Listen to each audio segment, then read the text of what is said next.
guys, my name's Bankhead. I'm underwater archaeologist based here in Durham City in the northeast of England. I'm currently standing in an area of the city known as Elvet, and just behind me hopefully you can make out the 12th century Elvet Bridge, which rises gradually or steadily up onto the peninsula.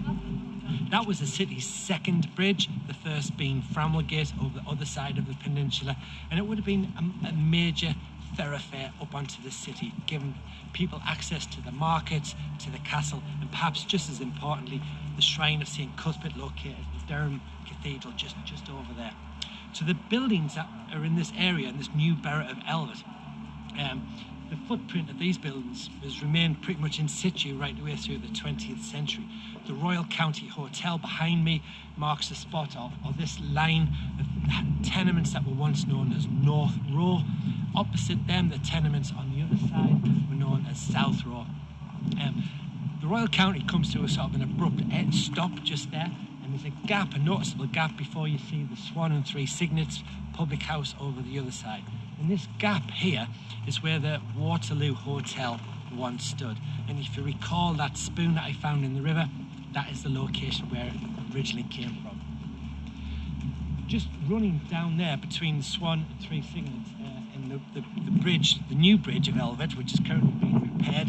How ironic is that, given that the bridges in Durham are always being damaged and repaired, is what was known as, it's a footpath today, but it was once known as a vennel, a common vennel. And that was an important location because it gave the residents, the people who resided and rented out these tenements, access down to the water's edge. So we'll go down there and have a look and see what's at the bottom.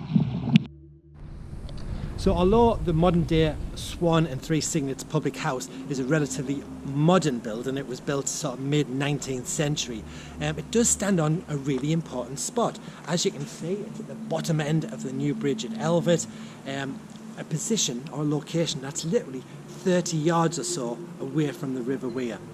And through research I've been able to do in Durham, I've identified that a man known as William Baxter rented this tenement as early as 1430.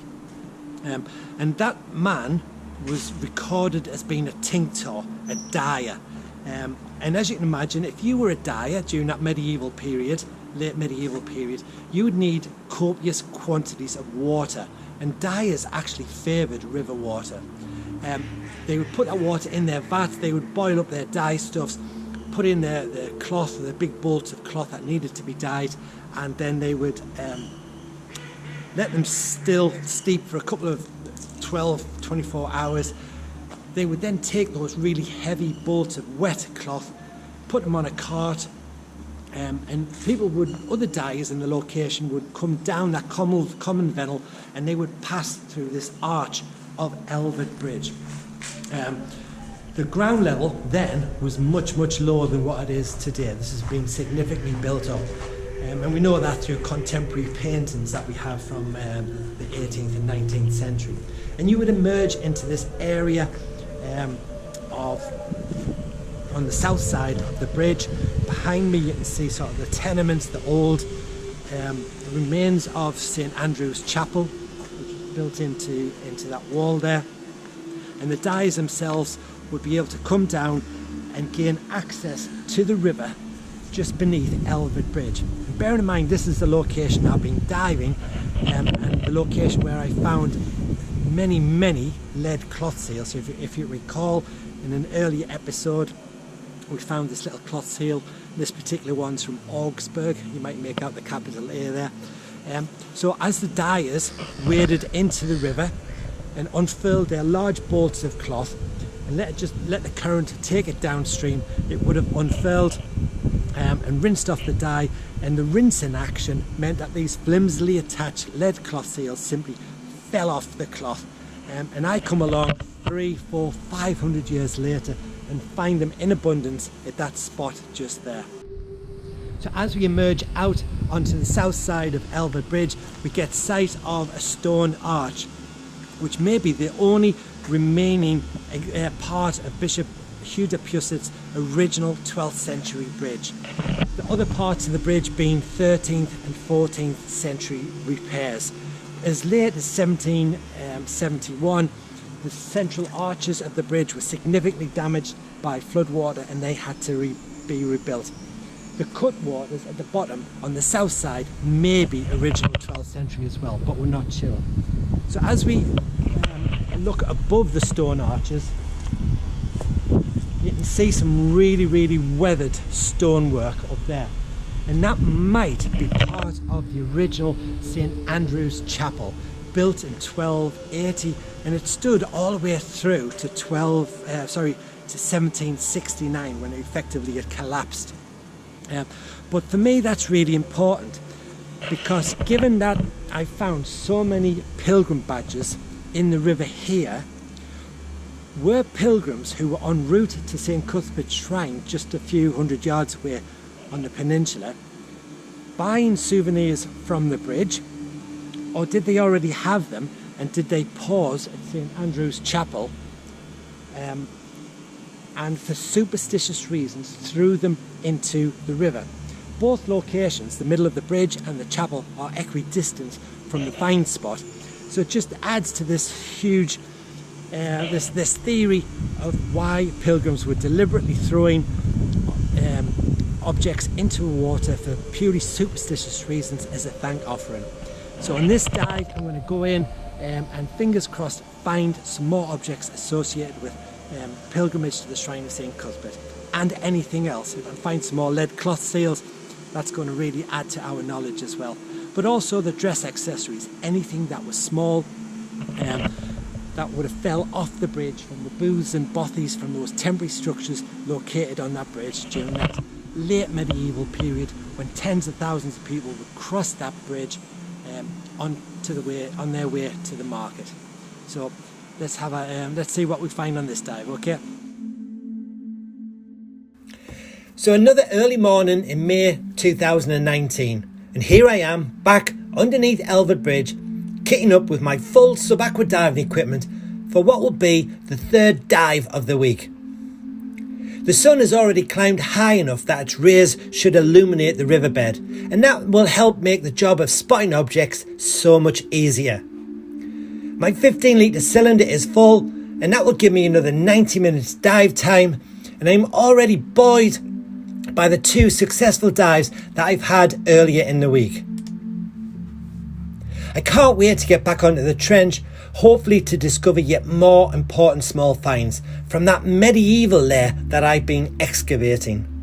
Already this week I've recovered at least 300 objects, and the big question is, will my run of good luck continue? Once on the trench, it's quickly business as usual. I adjust the amount of air in my dry suit so that I'm not just comfortable but also neutrally buoyant. I need to be in a prone position, hovering just a few centimetres above the bottom of the trench, ideally facing upstream and looking into clear water. This position allows the sand and the silt to be wafted away underneath or to the side of me.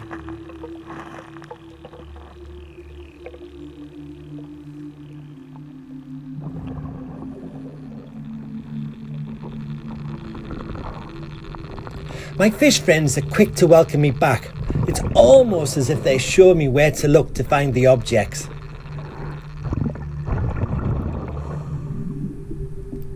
It's a pity that they're all identical. I could have given them individual names, or perhaps had a favourite or two.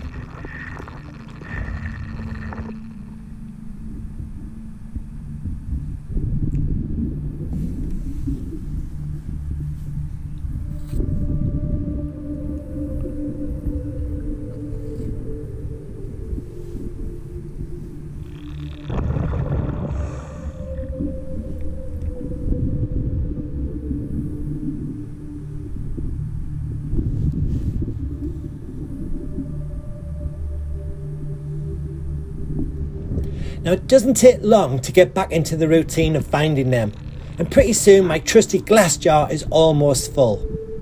Now at this point I haven't really paused to look at many of these objects, as they all seem to be the same types of objects that I always find: casting waste, pins, buttons, buckles, shapes and decorative mounts. Now don't get me wrong, individually these are all important objects, but I don't have the luxury of time underwater to admire each and every one of them. I'll do that later on the surface. Now this large object is a lead trade weight, and I found over 100 of these so far, with the vast majority being circular pan weights. And it's my opinion that these may have been associated with the many booths and bothies positioned on the bridge. You can just imagine peddlers and vendors using them to confirm the weight of goods that they are selling to the passing trade. Now, as I enter the last few minutes of the dive, I'm vaguely aware that I'm yet to find a really significant object. But that situation is about to change, as I spot a small object just lying there on the riverbed. Although seemingly camouflaged amongst the small stones and pebbles, its irregular shape gives it away.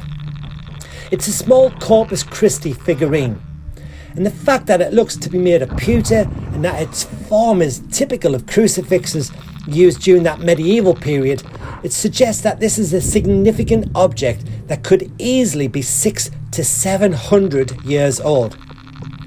It was very likely once attached to a small wooden cross.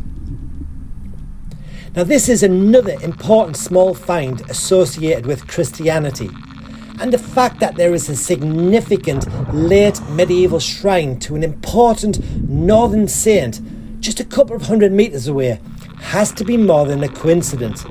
The height of pilgrims visiting St. Cuthbert's Shrine corresponds nicely to the time when this object would have been made, and probably, given its relatively small size, it was carried or suspended around the neck of a pilgrim.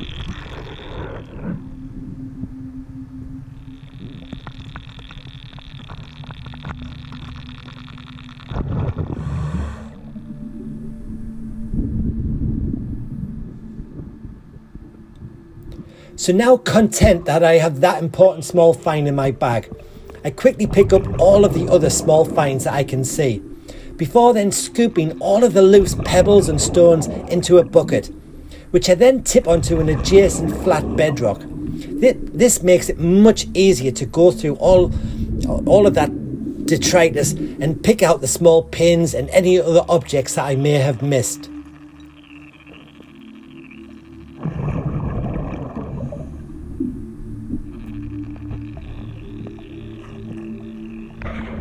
The very last thing I always do at Elvet is a final sweep of the trench, just looking for anything that I may have missed.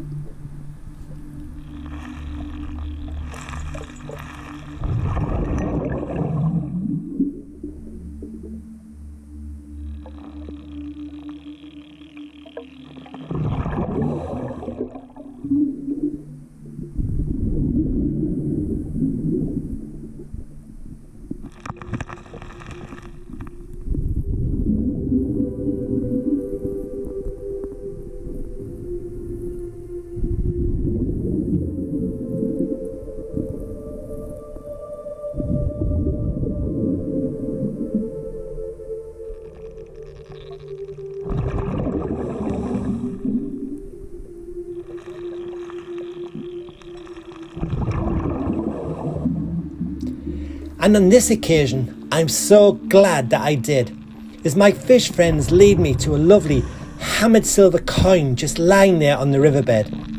Judging by its size, plus the fact that I can make out a bust of a king on one side and a cross and pellets on the reverse, it's very likely that this is a penny from the reign of Edward III, and that would make it over 600 years old.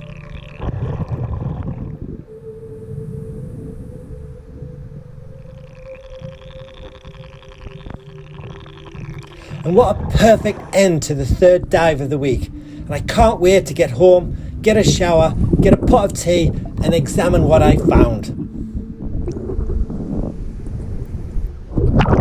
So why don't you check out the next video in this series for a closer look at all of the objects that I found on this dive.